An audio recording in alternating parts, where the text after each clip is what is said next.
Gracias por estar en sintonía de la pantalla de Telesur y de esta emisión del Mundo desde el Sur. Soy Aaron Romero. Keiko Fujimori asumió el Poder Ejecutivo de Perú para un periodo de 5 años. Ha llegado a la presidencia luego de 4 intentos y se convierte en la 9ª figura de la primera magistratura del país en apenas una década, lo que habla de la crisis política peruana. El rechazo hacia su figura está marcado por la asociación que hacen movimientos sociales y víctimas de la violación de derechos humanos, tanto en la dictadura de su padre, Alberto Fujimori, también la actual presidenta ha negado los distintos delitos cometidos bajo el gobierno de su padre, pese a haber sido condenado por 25 años de cárcel. Sobre este tema estaremos hablando en esta emisión, pero antes debo recordarles que a través de nuestras redes sociales, a lo largo de esta jornada, hemos sondeado la opinión de ustedes, los usuarios, sobre nuestro tema de esta jornada. Allí tiene entonces el QR y también la pregunta desplegada. Hija del dictador Alberto Fujimori, asumió la presidencia de Perú para un periodo de 5 años. Le preguntamos, ¿qué representa la llegada de su gobierno para el pueblo peruano? Tiene 3 opciones. Escalada de represión y vulneración de derechos. Segunda, avanza el negacionismo de la dictadura fujimorista. O la tercera opción, termina de desgastarse el sistema democrático en Perú. Por supuesto, tiene la opción de participar antes de que se termine la emisión del Mundo del Sur. En la parte final tendremos los resultados.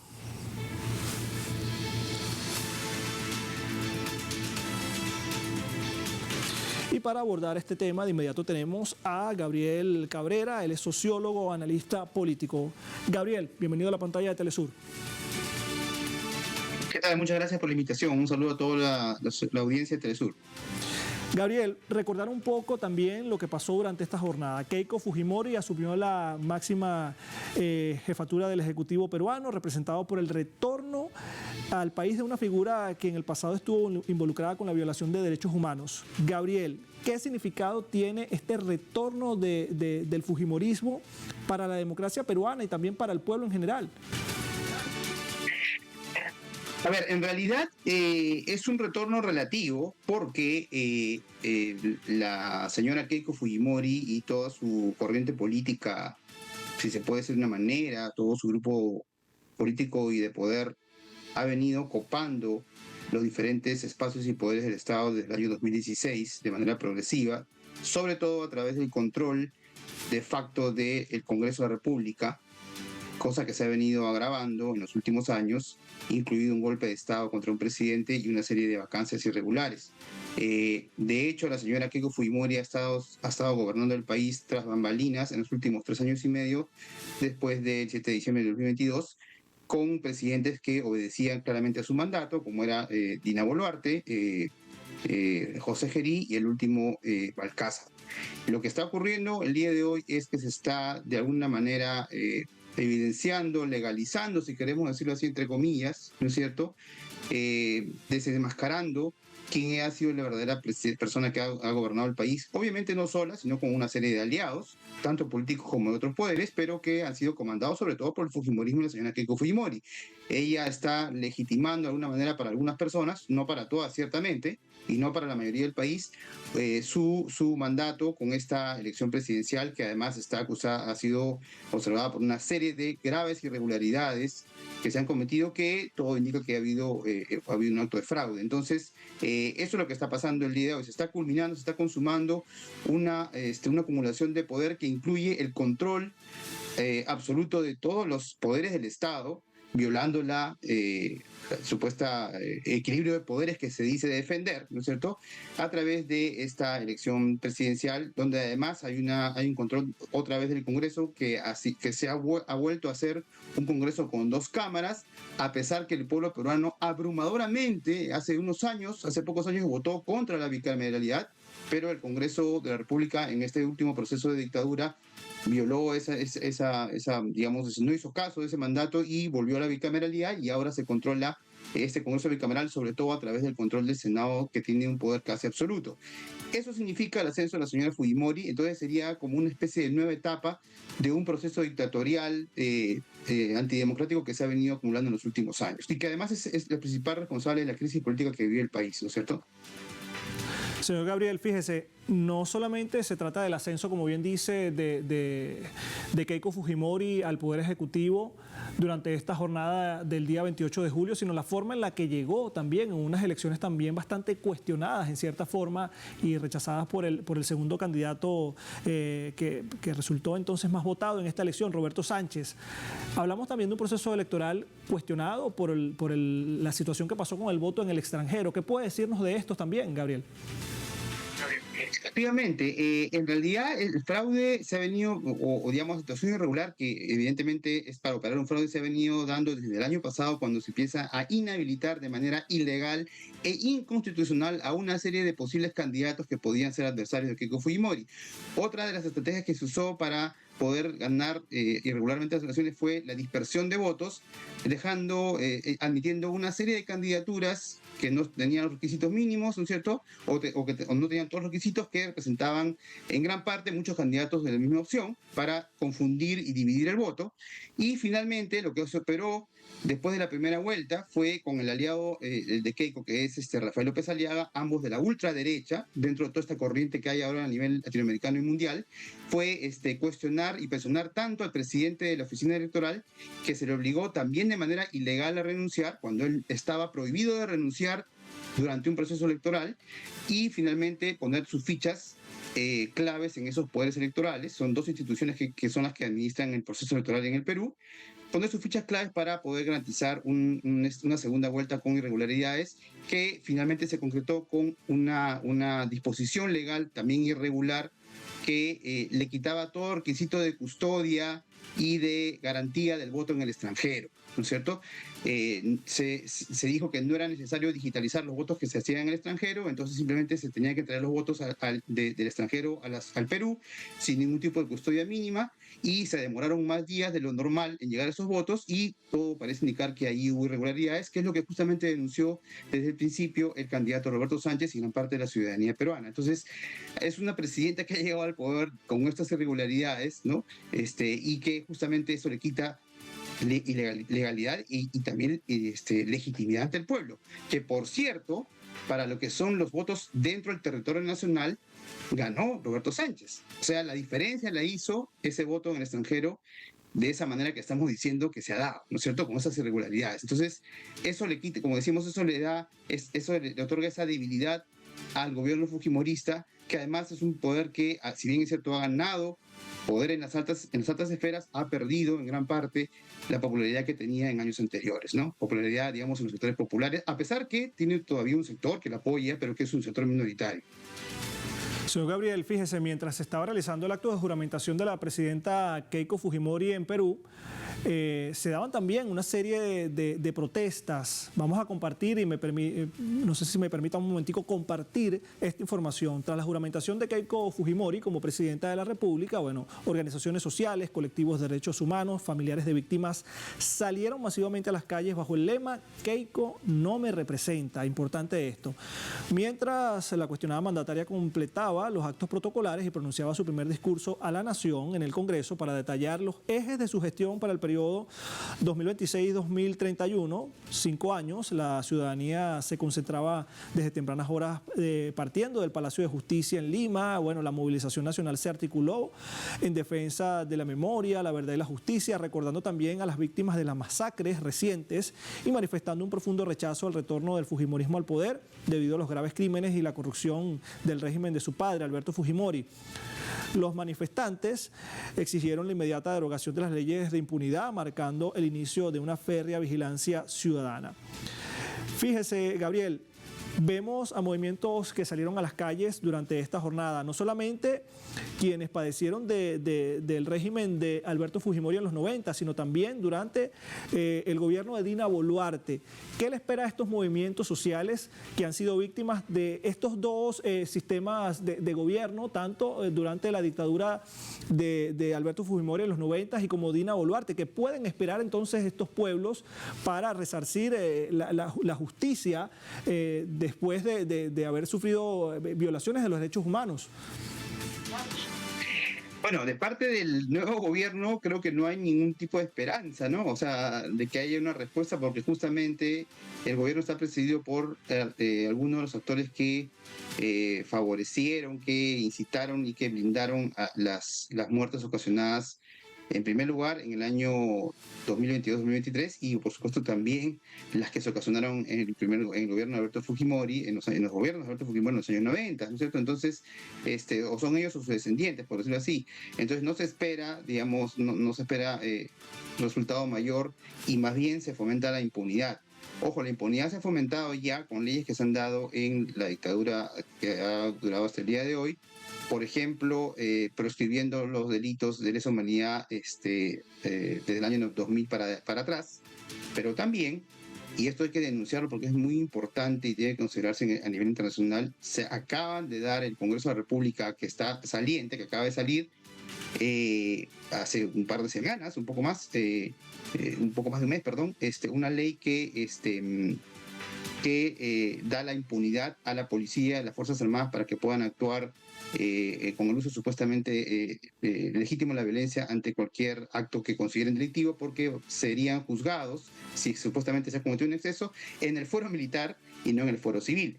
Lo que pasa es que la ley hace unos días recién se ha terminado de promulgar, pero se había ya votado a favor hace varias semanas. Entonces, este Congreso saliente ha preparado el camino para la impunidad, preveyendo que la señora Fujimori iba a asumir el mando, ¿no? Y entonces, en ese sentido, estas personas que son los familiares de las víctimas asesinadas en las protestas del 2022-2023, poco tienen que esperar, poco nada tienen que esperar de este gobierno, que además es justamente la expresión de la impunidad, ¿no es cierto? Porque además muchos de los que están en el gobierno, como decía yo, han apoyado de alguna manera los actos de masacre.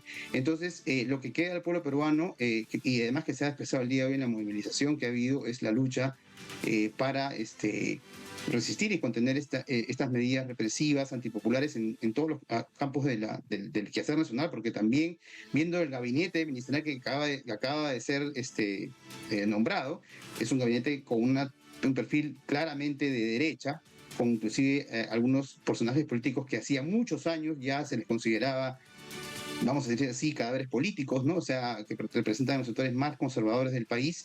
Entonces, en todos los ámbitos de la vida van a ver el pueblo peruano, las mayorías peruanas van a estar desfavorecidas. Por eso es que lo que queda es la lucha para poder enrumbar el país hacia lo que se estaba enrumbando hace unos años, ¿no es cierto? Hace más de 4 años con el presidente Pedro Castillo Terrones, que por cierto, una de las exigencias es su libertad, ¿no? Eso es lo que se espera. Entonces, creo que los familiares de los asesinados y masacrados son conscientes de eso y por eso que están justamente en la vanguardia de la lucha ahorita del pueblo peruano, ¿no?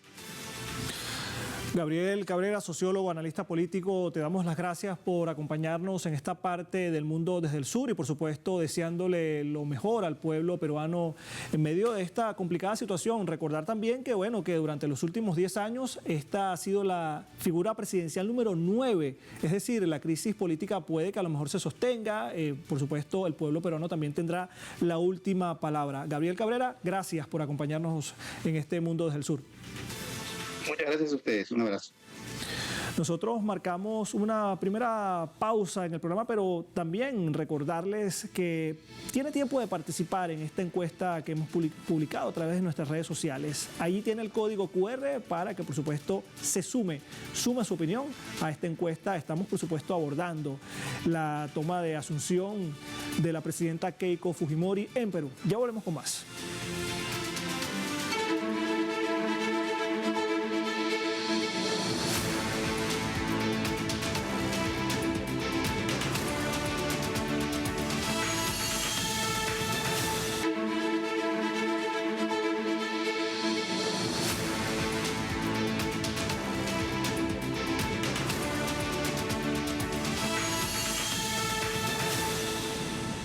Gracias por seguir con nosotros a través de la pantalla del Telesur. Esta emisión del Mundo desde el Sur está dedicada a la investidura de la presidenta Keiko Fujimori. Bueno, en medio de este acto, colectivos civiles, activistas y familiares de víctimas de la violación de los derechos humanos durante el régimen de Alberto Fujimori y las recientes protestas ratificaron su profundo rechazo a un gobierno que se anticipa como autoritario y también promotor de la impunidad. En esta aplican las figuras como Gisela Ortiz, cuyo hermano fue asesinado en la masacre de la Cantuta. Denunciaron también la incoherencia de invocar a una supuesta reconciliación nacional, mientras la bancada fujimorista impulsa leyes de amnistía para militares acusados de crímenes de lesa humanidad.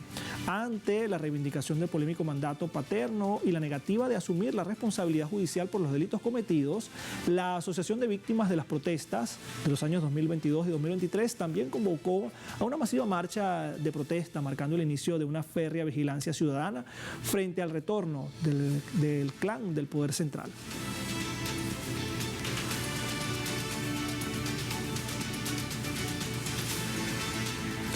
Y por supuesto, para analizar esta parte del programa tenemos a Juan Diego Mota. Él es abogado, escritor y analista político de la izquierda socialista.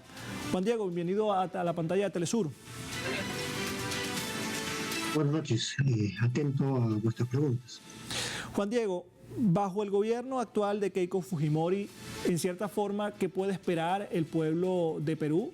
Por supuesto que no solamente está esperando respuesta a nivel político, de hecho, bueno, viene de atravesar una situación de tener más de 9 presidentes o tener 9 presidentes en 10 años, sino que también el pueblo peruano espera obtener respuestas contundentes en torno a la gestión de este nuevo gobierno y, por supuesto, para atender la cotidianidad de los problemas de la población.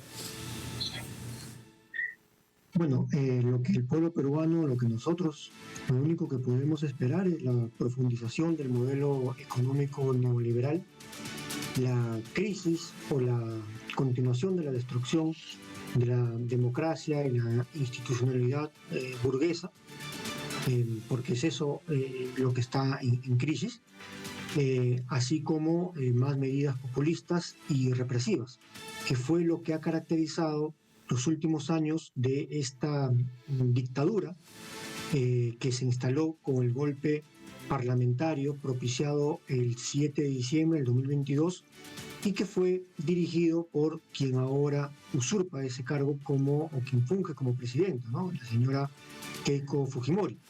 Es decir, no estamos ante creo yo, un nuevo gobierno como tal, sino estamos ante la profundización de la dictadura parlamentaria que se inauguró el 7 de diciembre y que ahora viste o reviste de una suerte de un maquillaje supuestamente más legal o legítimo y que la ha encumbrado en un proceso cuestionado con serias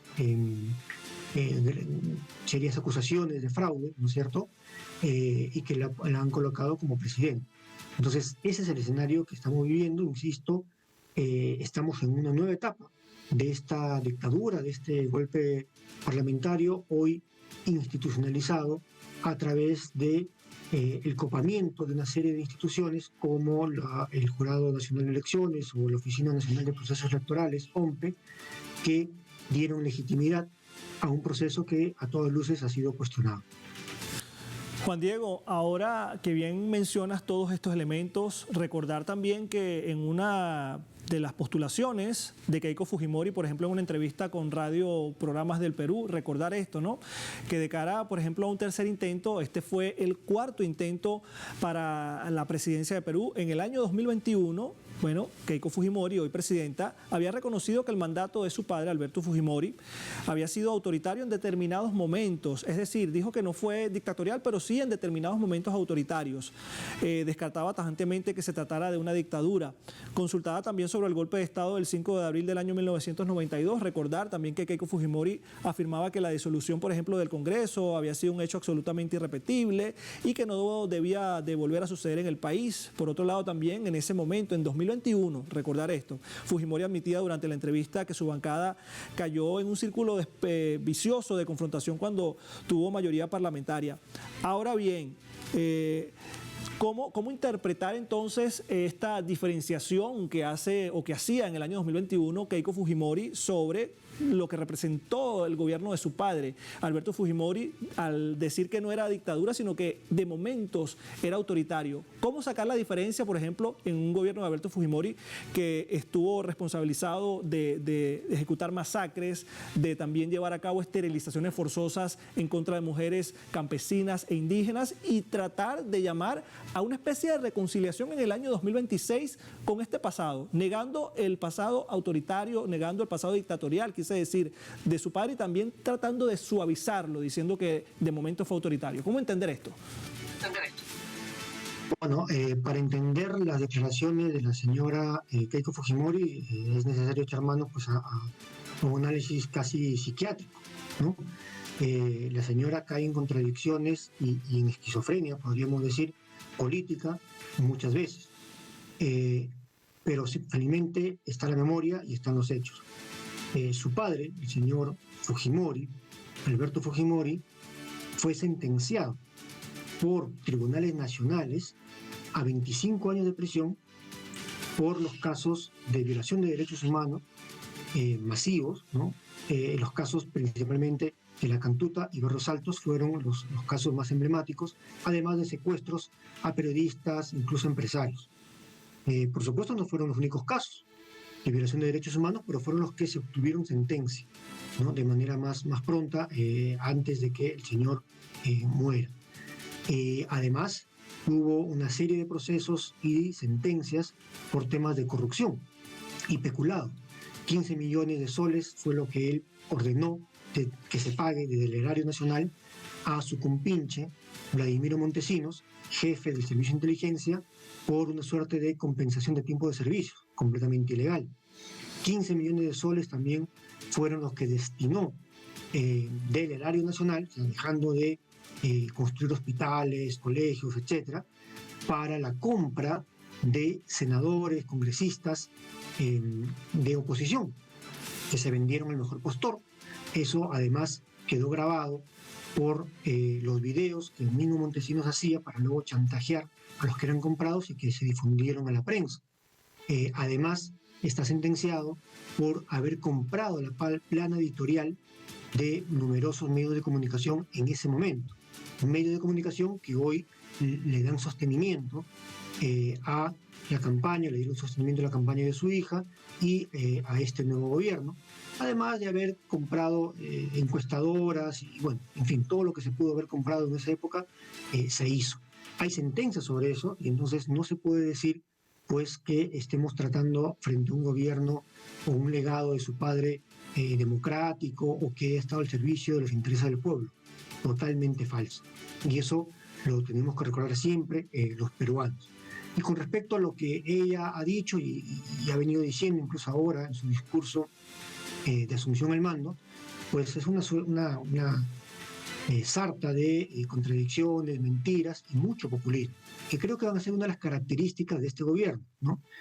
Profundización del modelo neoliberal, populismo, echar mano al dinero del Estado para, a través de medidas efectistas, como hizo su padre, tratar de contener a algunos sectores del campo popular, pero eso no se va a sostener, tarde o temprano eso revienta, y es lo que pasó justamente en el gobierno de su padre, en donde su gobierno quedó hecho añicos y la presión popular en las calles terminó derrotándolo. Entonces eso es algo también que no debemos olvidar. Otra característica, y que también hemos visto en este discurso, es sus ganas de sostenerse a través de su apoyo con los poderes fácticos, principalmente las Fuerzas Armadas y las Fuerzas Policiales. Es conocido que ya desde el gobierno que él impulsó del 7 de diciembre de 2022 han habido una suerte de inyectar mucho dinero hacia estos sectores represivos y de darles una serie de leyes que favorecen la impunidad. Además de lo mismo hacer con sectores empresariales, los grandes medios de comunicación, etc. Otra característica que podríamos señalar también es que esto no viene aislado, ¿no? Creo que esto es parte de un tinglado que se puede ver a nivel de Latinoamérica, en donde proyectos como el de Fujimori encuentran eco solidario en Argentina, en Ecuador, en El Salvador, en Honduras, en Colombia ahora, y creemos que esto no es casual. Es también muy significativo que muchos de estos procesos, casi todos, hayan terminado siendo cuestionados los procesos electorales de cómo obtuvieron el triunfo. Entonces, esto no es casual y creemos que es parte, pues, del discurso que tuvo Trump Donald Trump de ahora querer apoderarse de su patio trasero, que es como califica los territorios que deben ser libres y soberanos de nuestra América. Juan Diego Mota, abogado, escritor y analista político de la izquierda socialista, agradecerte por haber atendido este llamado de la pantalla de Telesur. Será hasta la próxima. Muchas gracias, hasta luego.